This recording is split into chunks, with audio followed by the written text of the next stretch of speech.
Ngokusho kukaNgqongqoshe woMnyango wezaseKhaya, bayizigidi eziyisihlanu abantu abawele imingcele yaseNingizimu Afrika ngesikhathi samaholidi asehlobo. During the 2024-25 festive season, the BMA successfully managed the movement of 5,084,251 travellers, an increase of over 51,000 compared to the previous year.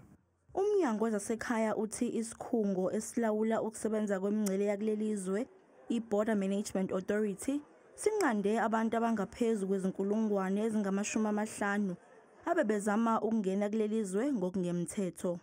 Another 6,159 people were detected for overstaying, and a further 1,923 were refused entry due to fraudulent documentation or non-compliance with entry requirements.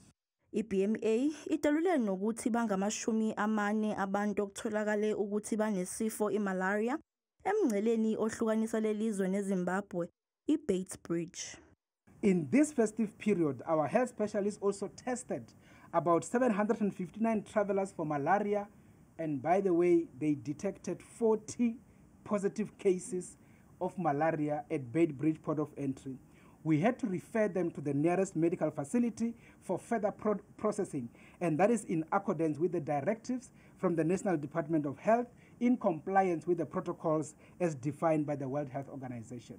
Ezobuchwepheshe besimanje zibambe iqhaza elikhulu eqinisekiseni ukuthi umthetho kanye nezokuphepha kuqinile ngesikhathi samaholidi asehlobo.